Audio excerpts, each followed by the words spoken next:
News पर आपका बहुत बहुत स्वागत है। आपके साथ मैं हूं राकेश पांडे। दोपहर के 12 बजने वाले हैं। वक्त हो गया सुपरफास्ट 100 का और मैं हूं राजीव शर्मा। शुरुआत करते हैं खबरों से।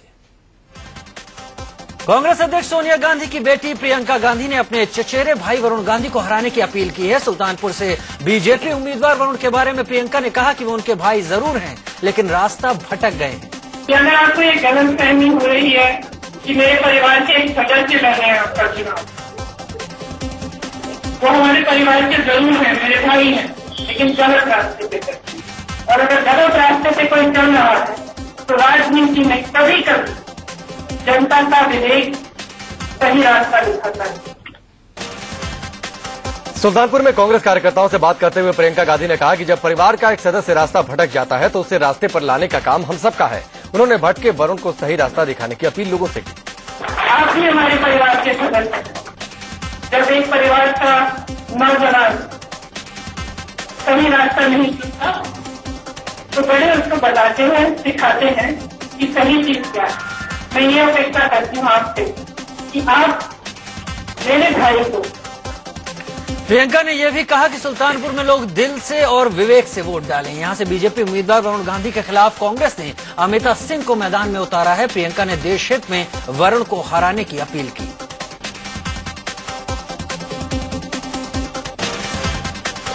वरुण को हराने की बात प्रियंका गांधी ने कही तो वरुण की मां मेनका गांधी ने पलटवार किया। मेनका ने कहा कि ये तो देश तय करेगा कि गलत रास्ते पर कौन चल रहा है। प्रियंका गांधी ने कहा कि वरुण मेरा भाई है, रास्ता भटक गया मैडम। अच्छा, अगर देश सेवा करना रास्ता भटकने वाली बात है तो कौन रास्ता भटक गया है, ये तो देश खुद जानेगी। प्रियंका ने अमेठी में राहुल गांधी के खिलाफ चुनाव लड़ रही स्मृति ईरानी और कुमार विश्वास पर भी निशाना साधा। प्रियंका ने इंडिया न्यूज से खास बातचीत में दोनों को राजनीतिक पर्यटक बताते हुए अमेठी में दो पल का मेहमान बताया। दो पल के लिए हमारे घर में मेहमान आए, उनका सब परिवार स्वागत है और उम्मीद है कि जो उनका राजनीतिक जो पर्यटन है वो सुखद रहेगा। प्रियंका गांधी के बयान पर अमेठी से बीजेपी उम्मीदवार स्मृति ईरानी ने पलटवार किया। स्मृति ने कहा कि गांधी परिवार खुद गेस्ट हाउस में आकर रुकता है और दूसरों को राजनीतिक पर्यटक बताता है। तो गांधी परिवार स्वयं अमेठी लोकसभा क्षेत्र में गेस्ट हाउस में रहता है, वो दूसरों को पर्यटक कहता है, ये अपने आप में बहुत बड़ा मजाक है।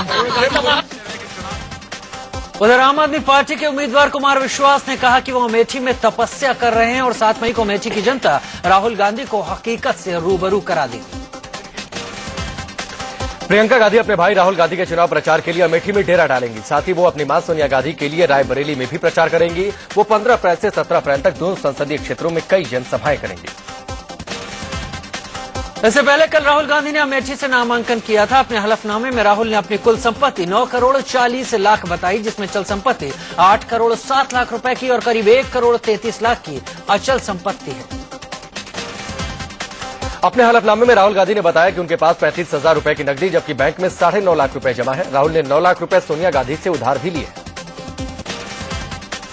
राहुल गांधी ने बताया कि उनके पास कोई गाड़ी नहीं है और न ही कोई घर और खेती के योग्य जमीन। दिल्ली में करीब 5 एकड़ का एक फार्म हाउस है। इस फार्म हाउस में प्रियंका भी साझेदार है। वाराणसी के गांव में हुए हादसे को लेकर नरेंद्र मोदी ने प्रधान से फोन पर बात की। दरअसल जयपुर गांव में बिजली के तार गिरने से 3 लोग झुलस गए थे। वाराणसी में चुनाव लड़ रहे मोदी ने बीजेपी के स्थानीय नेताओं को जयपुर गांव जाकर जायजा लेने को भी कहा। मोदी ने पूरी घटना को लेकर ट्वीट भी किया। उन्होंने लिखा कि मैंने जयपुर गांव के प्रधान नारायण पटेल से बात की है और उन्हें हर मुमकिन मदद का भरोसा दिलाया है। हादसे में कई लोग जख्मी हुए हैं। एक लड़की की हालत गंभीर है और वो अस्पताल में है।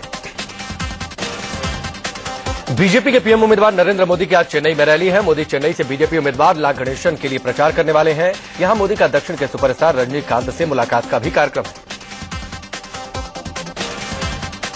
तमिलनाडु के अलावा नरेंद्र मोदी का कर्नाटक का भी दौरा है। कर्नाटक के चिकमंगलुरु, चिकबल्लापुर और हावेरी में मोदी की जनसभाओं का आयोजन किया गया है।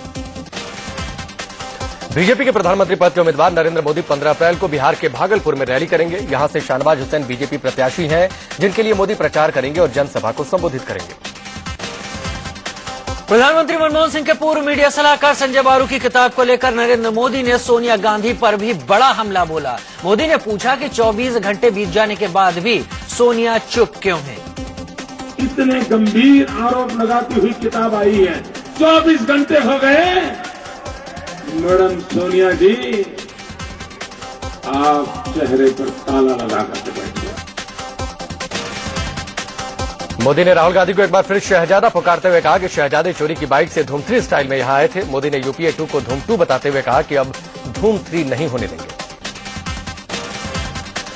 मोदी के धूम 3 वाले बयान पर राहुल गांधी ने कुछ भी कहने से इनकार कर दिया। राहुल गांधी ने कहा कि वो इस तरह की भाषा का इस्तेमाल नहीं कर सकते। अब क्या कहें भैया, क्या कहा जा सकता है ऐसी भाषा पर?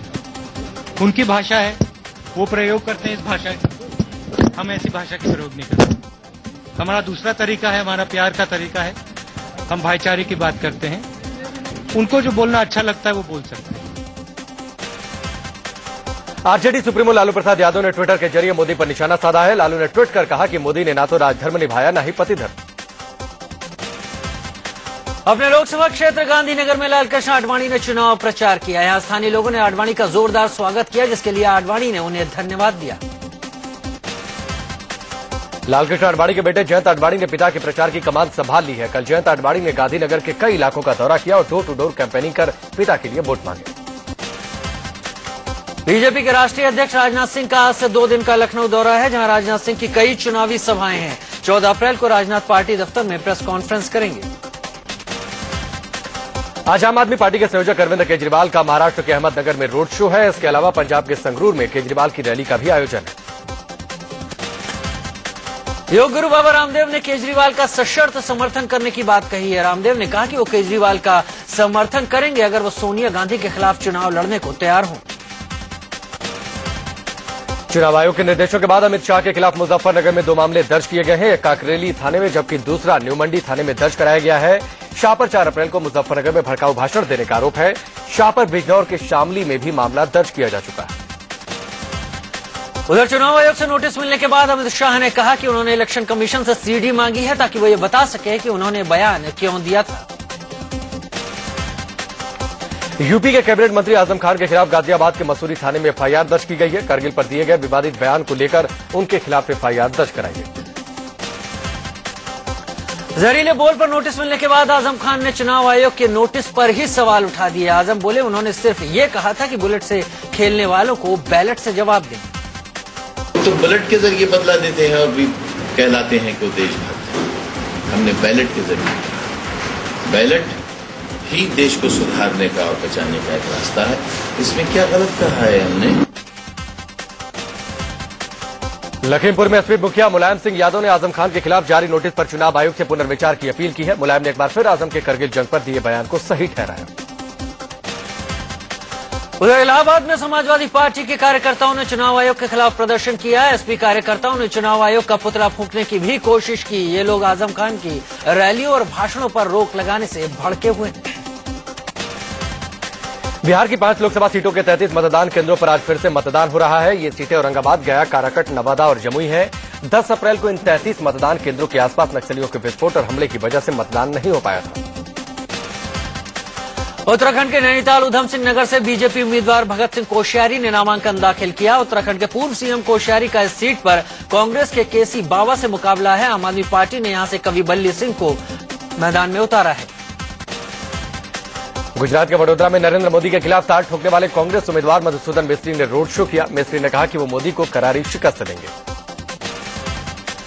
आम आदमी पार्टी के संयोजक अरविंद केजरीवाल के पूर्व गुरु अन्ना हजारे ने उन पर एक बार फिर हमला बोला। अन्ना ने कहा कि प्रधानमंत्री बनने के चक्कर में केजरीवाल ने दिल्ली के मुख्यमंत्री पद से इस्तीफा दिया था। एक अंग्रेजी वेबसाइट को दिए इंटरव्यू में अन्ना हजारे ने कहा कि केजरीवाल के इस्तीफे की वजह यह है कि उनके मन में पंत प्रधान बनने की बात घुस गई है। इसी वजह से उन्होंने पूरे देश में अपने उम्मीदवार खड़े किए। अन्ना हजारे ने कहा कि उन्होंने अरविंद केजरीवाल को सुझाव दिया था जब तक वो दिल्ली को आदर्श राज्य नहीं बना लेते उन्हें राष्ट्रीय राजनीति से दूर रहना चाहिए, लेकिन उन्होंने ये सुझाव नहीं माना। आम आदमी पार्टी में टिकट लौटाने का सिलसिला जारी है। मिर्जापुर सीट से आप उम्मीदवार सुशील रत्नाकर ने चुनाव लड़ने से इनकार करते हुए टिकट लौटा दिया है। सुशील के पिता कांग्रेस के विधायक रहे हैं। पीएम मनमोहन सिंह ने यूपी के पीलीभीत में चुनावी रैली को संबोधित करते हुए विरोधियों पर वार किया। मनमोहन सिंह ने लोगों से कहा कि क्या आपको ऐसी पार्टी को वोट करना चाहिए जो हमेशा विभाजनकारी राजनीति करती है। प्रधानमंत्री डॉक्टर मनमोहन सिंह ने बीजेपी के घोषणा पत्र पर सवाल उठाते हुए कहा कि बीजेपी ने अपना चुनाव घोषणा पत्र उस दिन जारी किया जब मतदान शुरू हो चुका था। इससे पता लगता है कि वो अपनी नीतियों को जनता के सामने रखने में गंभीर नहीं। प्रधानमंत्री ने कहा कि बीजेपी का चुनाव अभियान एक व्यक्ति पर केंद्रित है। वे ऐसे वादे कर रहे हैं जिन्हें वे कभी पूरा नहीं कर पाएंगे। अरसा बीतने के बाद जहां दुनिया के मुद्दे बदल गए, वहीं बीजेपी के घोषणा पत्र में वही मंदिर मस्जिद का मुद्दा और धारा 370 शामिल है। बिहार की सारण सीट से चुनाव लड़ रहे पूर्व मुख्यमंत्री और आरजेडी मुखिया लालू प्रसाद यादव की पत्नी राबड़ी देवी ने नामांकन दाखिल किया। इस दौरान लालू और उनके बेटे तेज प्रताप भी साथ थे। राबड़ी देवी के नामांकन के बाद एक जनसभा आयोजित की गई। जनसभा में महाराजगंज से आरजेडी उम्मीदवार और मौजूदा सांसद प्रभुनाथ सिंह ने वोटरों से कहा कि मौका मिले तो एक नहीं 100-200 वोट डालो। इस पर लालू ने कोई एतराज नहीं जताया। लालू ने सारण में जनसभा के दौरान मंच पर अपनी पत्नी राबड़ी देवी को एक बार फिर से वरमाला पहना दी। लोगों को लुभाने के लिए लालू ने कहा कि जिन लोगों ने उनकी शादी नहीं देखी है वो अब देख लें और अब राबड़ी देवी को जिताने की जिम्मेदारी जनता की होगी। आजमगढ़ में समाजवादी पार्टी की महिला मोर्चा की प्रदेश अध्यक्ष लीलावती कुशवाहा ने पार्टी सुप्रीमो मुलायम सिंह यादव के रेप पर दिए बेतुके बयान का समर्थन किया। ने जो कहा है वो बिल्कुल सही कहा है, उसमें कहीं कोई वो नहीं है। नेताजी की बात अक्षरशः सही है। तमाम हमारी बहनें हैं जो स्वयं लड़कों से प्यार करती हैं, मोहब्बत करती हैं और जरा सा बात आती है तो उनके ऊपर FIR करा देती है। यूपी के लखीमपुर में एसपी सुप्रीमो मुलायम सिंह यादव की सुरक्षा में बड़ी लापरवाही सामने आई। मुलायम सिंह के हेलीकॉप्टर के उतरते वक्त हेलीपैड में एक सांड घुस गया। सांड के घुसते ही सुरक्षा कर्मियों में अफरा तफरी मच गई। एक तरफ मुलायम सिंह का हेलीकॉप्टर था और दूसरी तरफ तेजी से दौड़ता सांड। आनन फानन में पुलिस वालों ने सांड को हेलीकॉप्टर की तरफ जाने से रोका तो सांड उन्हें ही मारने दौड़ा। काफी मशक्कत के बाद सांड को वहां से हटाया गया। अर्जुन अवार्ड से सम्मानित पहलवान उदय चंद्र बीजेपी में शामिल हो गए। उदय चंद्र ने 1961 में भारत को कुश्ती में चैलेंज करने वाले पाकिस्तान के कुख्यात पहलवान मौला बख्श को हराया था, जिसके लिए उन्हें अर्जुन अवार्ड से सम्मानित किया गया था। यूपी के फूलपुर से बीजेपी उम्मीदवार केशव प्रसाद मौर्य और बीएसपी उम्मीदवार कपिल मुनि करवारिया दोनों लोगों के खिलाफ पुलिस ने आचार संहिता के उल्लंघन का केस दर्ज किया है। दोनों नामांकन में सैकड़ों समर्थकों के साथ कलेक्ट्रेट पहुंचे थे। ग्वालियर में पुलिस ने आम आदमी पार्टी के जिला संयोजक अभिजीत बाग को रेप के आरोप में गिरफ्तार किया है। रेप के एक और आरोपी आम आदमी पार्टी के जिला संयोजक हिमांशु कुलश्रेष्ठ की तलाश चल रही है। इन दोनों पर आम आदमी पार्टी के महिला कार्यकर्ता ने रेप का आरोप लगाया है। बिहार के जहानाबाद में चुनाव प्रचार के दौरान जेडीयू कैंडिडेट अनिल कुमार शर्मा की गाड़ी से 2 लाख की नकदी मिली है। साथ ही बड़ी संख्या में झंडा, टोपी और बैनर भी मिले। जेडीयू कैंडिडेट के खिलाफ आचार संहिता के उल्लंघन का केस दर्ज किया गया है। बिहार के किशनगंज सीट से एक रिक्शे वाला भी निर्दलीय कैंडिडेट के रूप में चुनावी मैदान में ताल ठोक रहा है। ये शख्स केंद्रीय मंत्री तस्लीमुद्दीन और बीजेपी नेता शाहनवाज हुसैन के खिलाफ भी चुनाव लड़ चुका है। चुनाव में इस्तेमाल के लिए जाली नोटों की तस्करी के आरोप में लखनऊ पुलिस ने एक कांग्रेस के नेता को गिरफ्तार किया है। दिनेश सिंह नाम का एक कांग्रेसी नेता अब तक 50 लाख के जाली नोटों की सप्लाई कर चुका है, जबकि 50 लाख की और करने की तैयारी में था। जगदलपुर की दरबार घाटी में शहीद जवानों का शव देर रात बस्तर के सेना कैंप में लाया गया। सेना ने अपने 5 जवान और 2 एम्बुलेंस कर्मचारियों को राजकीय सम्मान के साथ सलामी दी। इसके बाद उनके पार्थिव शरीर को उनके घरों के लिए भेजा गया। छत्तीसगढ़ में शनिवार को 2 जगह बड़े नक्सली हमले हुए। बीजापुर और जगदलपुर में हुए नक्सली हमलों में 5 जवानों समेत 13 लोगों की मौत हो गई और कई जख्मी हो गए। छत्तीसगढ़ के जगदलपुर की दरबार घाटी में नक्सलियों ने खूनी वारदात को अंजाम दिया। यहां नक्सलियों ने हेल्थ डिपार्टमेंट की संजीवनी एम्बुलेंस पर हमला कर दिया। हमले में सेना के 5 जवान और 2 एम्बुलेंस कर्मचारी शहीद हो गए। नक्सली हमले के विरोध में बीजापुर में आज दूसरे दिन भी बंद रखा गया है। कारोबारियों और बीजापुर के लोगों ने यह बंद रखा है। शनिवार को ही नक्सली हमले में मतदान कर्मी मारे गए थे। शनिवार को हुए नक्सली हमले में पार्टी के 6 सदस्यों की मौत हो गई, जब नक्सलियों ने इलेक्शन ड्यूटी में लगे अधिकारियों को ले जा रही बस को बम से उड़ा दिया। पोलिंग पार्टी 10 अप्रैल को मतदान संपन्न करने के बाद वापस लौट रही थी। छत्तीसगढ़ शनिवार को हुए नक्सली हमले में पार्टी के 6 सदस्यों की मौत हो गई, जब नक्सलियों ने इलेक्शन ड्यूटी में लगे अधिकारियों को ले जा रही बस को बम से उड़ा दिया। पोलिंग पार्टी 10 अप्रैल को मतदान संपन्न करने के बाद वापस लौट रही थी। छत्तीसगढ़ के जगदलपुर में हुए नक्सली हमले में शहीद हुए 5 जवानों में से एक बिहार के बेगूसराय का जवान भी था। धीरज कुमार नाम के जवान के शहीद होने की खबर मिलते ही उसके घर में मातम पसर गया। शादीपुर दियारा के धीरज 1 साल पहले ही सीआरपीएफ में शामिल हुए थे। झारखंड के बोकारो में सेना ने सर्च ऑपरेशन के दौरान जंगल से कई केन बम बरामद किए। करीब 20-20 किलो की ये केन बम जमीन के अंदर छिपा कर रखे गए थे। ऐसी आशंका जताई जा रही है कि चुनाव के दौरान गड़बड़ी फैलाने के लिए इन्हें रखा गया था।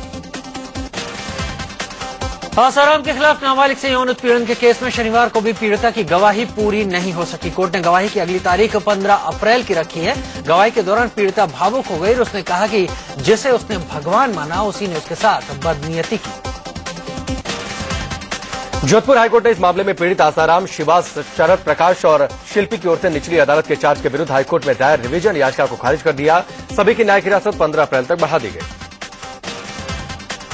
भारत ने परमाणु युद्ध सामग्री ले जाने में सक्षम देश में विकसित अग्नि 1 बैलिस्टिक मिसाइल का ओडिशा के तट के पास सफल परीक्षण किया। इसकी मारक क्षमता 700 किलोमीटर तक है।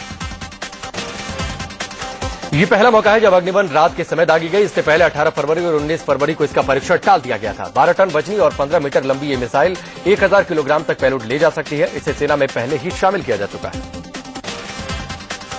दिल्ली में गैस सिलेंडर में लगी आग में एक ही परिवार के 3 लोगों की मौत हो गई, जिनमें एक बच्चा भी शामिल है। भजनपुरा के सुभाष मोहल्ला में यह हादसा हुआ। रुस्तम नाम का युवक किचन में खाना बनाने गया था, लेकिन माचिस जलाते ही सिलेंडर में आग लग गई।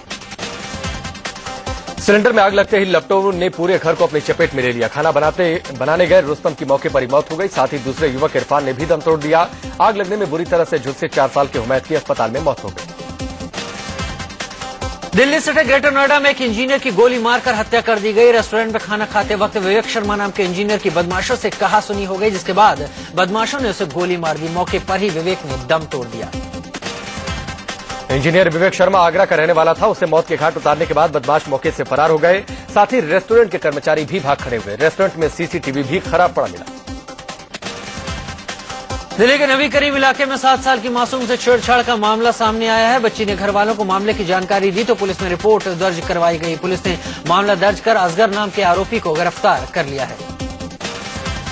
दिल्ली के मॉरिस नगर इलाके में नॉर्थ ईस्ट के छात्रों से बदसलूकी का मामला सामने आया है। आरोप है कि शनिवार की देर रात कुछ लोगों ने इन छात्रों को जाति सूचक शब्द कहे। पुलिस ने केस दर्ज कर तफ्तीश शुरू कर दी। मुंबई से सटे थाने में पुलिस ने एक ऐसे खूंखार अपराधी को गिरफ्तार किया है जो 14 सालों से फरार था। हत्या, डकैती और अपहरण के आरोपी इम्तियाज को 14 साल पहले पुलिस पेशी के लिए बांद्रा कोर्ट लेकर आई थी। बदमाश पुलिस वालों को नशीला पदार्थ पिलाकर फरार हो गया था। मध्य प्रदेश के खंडवा में एक हाई प्रोफाइल ठगी का मामला सामने आया है। दरअसल 4 महीने से यहां एक शख्स किराए पर रह रहा था। उसने फर्जी चेक देकर कई पेट्रोल कारोबारियों को लाखों का चूना लगाया। आरोपी फरार है। पुलिस ने मामला दर्ज कर जांच शुरू कर दी है। मध्य प्रदेश के भिंड में जिला प्रशासन ने 440 अवैध हथियारों को नष्ट किया। ये सभी हथियार करीब 15 से 20 साल पुराने हैं, जो जिला प्रशासन के मालखाने में जंग खा रहे थे, जिन्हें रोलर से कुचलकर तोड़ दिया गया। दिल्ली एनसीआर में महिलाओं के साथ छेड़खानी और बदसलूकी थमने का नाम नहीं ले रहा। गुड़गांव में लिफ्ट में फंसी पूर्वोत्तर की 2 लड़कियों को बचाने के बहाने उनसे छेड़छाड़ की गई। छेड़खानी का आरोप किसी और पर नहीं बल्कि स्थानीय सुरक्षा कर्मियों पर ही लगा। घटना 9 अप्रैल की रात 12:30 बजे high profile south city area में घटी। आइवरी टावर्स में रहने वाली पूर्वोत्तर की लड़कियां जब अपने फ्लैट में लिफ्ट के जरिए जा रही थी तो अचानक लिफ्ट खराब हो गई। इस दौरान मदद के लिए आए सुरक्षाकर्मी ने उनके साथ छेड़छाड़ की। ये लड़कियां 5 स्टार होटल में काम करती हैं। लड़कियों ने इस मामले की जानकारी पुलिस को दी। पुलिस ने मामला दर्ज कर आरोपी सुरक्षाकर्मी को गिरफ्तार कर कोर्ट में पेश किया, जहां से उसे 14 दिन की न्यायिक हिरासत में भेज दिया गया। हरियाणा के जींद में ट्यूशन पढ़ने वाले छात्रों द्वारा अपने ही टीचर का अश्लील एमएमएस बनाए जाने का सनसनीखेज मामला सामने आया है। पीड़ित की शिकायत पर पुलिस ने 4 आरोपियों को गिरफ्तार किया है। चारों आरोपी छात्र पीड़ित शिक्षिका के घर ट्यूशन पढ़ने आया करते थे। एक दिन उन्हें घर पर अकेली पाकर चारों ने उसके साथ जोर जबरदस्ती की और अश्लील एमएमएस भी बनाया। इसी एमएमएस के जरिए पीड़ित शिक्षिका को ब्लैकमेल किया जा रहा था। 7 अप्रैल को लखनऊ के अलीगंज इलाके में हुए एटीएम लूटकांड के आरोपी को पुलिस ने गिरफ्तार कर लिया है। आरोपी के पास लूट के 40 लाख में से 39 लाख रुपए भी बरामद कर लिए गए हैं।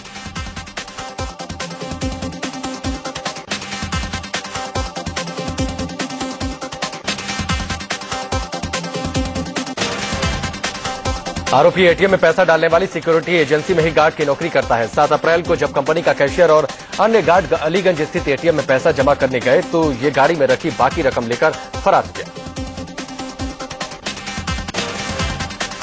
यूपी के कुशीनगर में क्राइम ब्रांच की टीम ने इंटरनेट के जरिए ठगी करने वाले गिरोह का पर्दाफाश करते हुए 8 लोगों को गिरफ्तार किया। यूपी के शाहजहांपुर में बाइक सवार लुटेरों ने दिन दहाड़े एक महिला से 2 लाख कैश लूट लिए। फिलहाल पुलिस ने मामला दर्ज कर लुटेरों की तलाश शुरू कर दी। आपकी आवाज को बेबाकी से रखने वाली हर खबर को निष्पक्षता से आप तक पहुंचाने वाली इंडिया न्यूज की तेज तर्रार एंकर चित्रा त्रिपाठी ने एक नए शिखर को छुआ है। उन्हें वुमेन रोल मॉडल के अवार्ड से नवाजा गया। डेरा सच्चा सौदा के संत गुरमीत राम रहीम जी की अगुवाई में दिल्ली के जवाहरलाल नेहरू स्टेडियम में ब्लड डोनेशन कैंप का आयोजन किया गया। इस कैंप में हजारों लोगों ने रजिस्ट्रेशन कर रक्तदान किया। दिल्ली के साथ ही यह कैंप देश भर में 200 और जगहों पर भी लगाया गया। आंध्र प्रदेश के विशाखापट्टनम में मतदाताओं को उनके वोट के प्रति जागरूक करने के लिए वाकाथन का आयोजन किया गया। जम्मू में बैसाखी मेले की शुरुआत हो गई है। 5 दिन तक चलने वाले बैसाखी मेले की गजब रौनक देखने को मिल रही है। श्रीनगर में वसंतोत्सव का आगाज हो गया है। घाटी में की खूबसूरत वादियों में वसंतोत्सव को लेकर लोगों में खासा उत्साह देखा जा रहा है। बिहार के नालंदा में महावीर जयंती के मौके पर भव्य रथ यात्रा निकाली गई। इस रथ यात्रा में सैकड़ों लोगों ने हिस्सा लिया। भारतीय निशानेबाज मानवजीत सिंह संधू ने ISSF शॉटगन वर्ल्ड कप में गोल्ड मेडल जीता है। मलेशियन के लापता विमान के बारे में रूसी न्यूज़पेपर ने एक चौंकाने वाला खुलासा किया है। रूसी न्यूज़पेपर ने दावा किया कि पिछले 1 महीने से गायब विमान पाकिस्तान अफगानिस्तान बॉर्डर के नजदीक कंधार में है।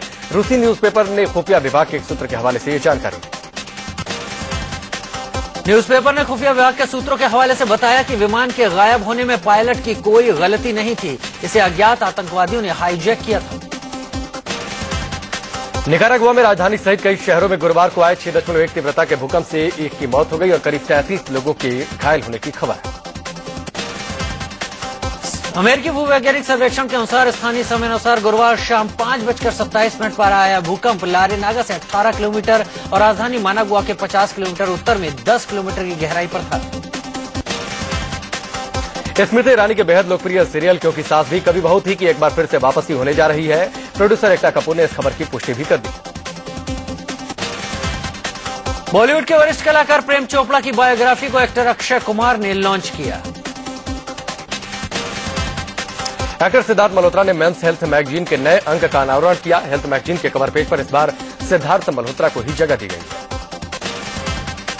लेखक और गीतकार गुलजार के खाते में एक और सम्मान जुड़ गया। गुलजार को फिल्मों में अहम योगदान के लिए दादा साहब फाल्के पुरस्कार के लिए चुना गया है। पर्दे पर एक बार फिर से भूतनाथ का जादू चलता दिख रहा है। बॉलीवुड के महानायक अमिताभ बच्चन की फिल्म भूतनाथ रिटर्न्स ने पहले दिन 10 करोड़ का कारोबार किया। डेविड धवन के बेटे वरुण धवन की फिल्म मैं तेरा हीरो बॉक्स ऑफिस पर सुपरहिट हो गई है। अगले हफ्ते रिलीज होने वाली 2 स्टेट्स के प्रमोशन में फिल्म के लीड कलाकार अर्जुन कपूर और आलिया भट्ट जुटे हुए हैं। इसी सिलसिले में ये दोनों मुंबई के एक मॉल में पहुंचे।